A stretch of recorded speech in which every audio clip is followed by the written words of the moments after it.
12ஆம் வகுப்பு கணித பாடத்தில் பயிற்சி 3.2ல் 3வது கணக்கு நம்ம இப்போ பார்க்க போகிறோம். இதில் என்ன கேட்குறாங்கன்னு பார்க்கலாம். 2i + 3i மூலமாக கொண்ட குறைந்தபட்ச படியுடன் விகிதமுறு கெழுக்களுடைய ஒரு பல்லுறுப்புக்கோவை சமன்பாட்டை காண்கன்னு கேட்குறாங்க.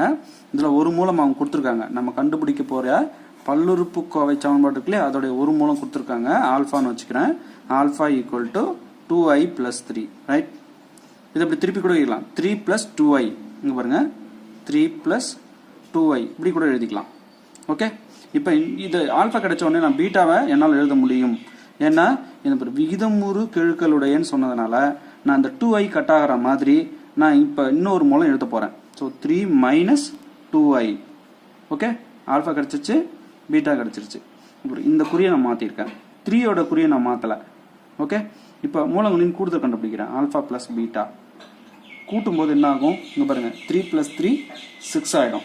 ப்ளஸ் 2iயும் -2iயும் கட் ஆகிட்டு அது 0 ஆகிடும். ஓகேவா? அப்போ ஆல்ஃபா + பீட்டா மூலங்களின் கூடுதல் வந்து 6. இதே போல் மூலங்களின் பெருக்கல் கண்டுபிடிக்கிறேன். Alpha × beta. ஆல்ஃபா × பீட்டா என்ன? இங்கே பாருங்கள், ஃபர்ஸ்ட் ஆல்ஃபா எழுதுறேன், 3 + 2i. ரெண்டாவது பீட்டா எழுதுறேன், 3 - 2i. ஓகேவா? இங்கே பாருங்கள், a + b × a - b மாதிரி இருக்கு. So a² - b². b என்ன? 2i தான் b. இப்போ b².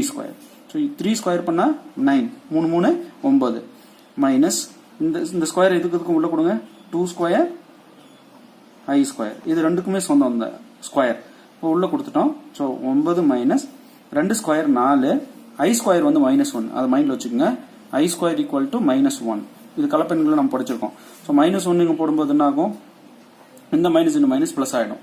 ஸோ 9 + 1 4 4, இந்த மைனஸ் இந்த மைனஸ் ப்ளஸ் ஆயிடுச்சு. 9 4 13. அது ஆல்ஃபா × பீட்டா வந்து 13 வந்திருக்கு.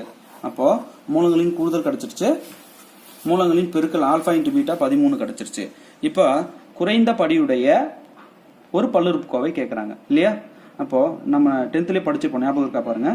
x² - மூலங்களின் கூடுதல் × x + மூலங்களின் பெருக்கல் = 0. பாருங்க, இது குறைந்த படியுடைய ஒரு இருபடி சமன்பாடு இல்லையா? இதை நம்ம ஒரு பல்லுறுப்புக்கோவையை சொல்லிடலாம். இதுக்கு இதை விட கம்மியாக ஒரு படியுடைய பல்லுறுப்புக்கோவை நம்ம இதுக்கு சொல்ல முடியாது. இப்போ நான் மூலங்களின் கூடுதல் இருக்குன்ட்டு மூலங்களின் பெருக்கல் எங்கே இருக்குது? இதில் சப்ஸ்டியூட் பண்ணி விட்டுருங்க. x² - மூலங்களின் கூடுதல் எவ்வளோ? 6 × x ப்ளஸ் மூலங்களின் பெருக்கல் எவ்வளோ? 13 = 0. இது நம்ம 10th ஸ்டாண்டர்டில் போட்ட மாடல் தான். என்ன ஒன்று கேள்வியில் ஒரு ட்விஸ்ட் வச்சுருக்காங்க. என்னென்னா, ஒரு மூலம் கொடுத்துட்டாங்க, குறைந்தபட்ச படியுடன் சொல்லியிருக்காங்க. நீங்கள் அதிகபட்ச படியாக சொல்லிடக்கூடாது, குறைந்தபட்ச படியாக சொல்லணும். விகிதமுறு கெழுக்கள் இருக்கணும். இங்கே பாருங்கள், இதோடைய கெழுக்கள் எல்லாமே விகிதமுறு எண்கள் தான்.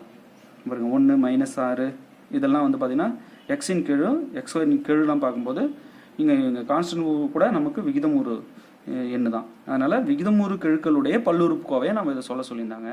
அதான் சொல்லிட்டோம், வேறு ஒன்றும் இல்லை. ஓகே, நன்றி.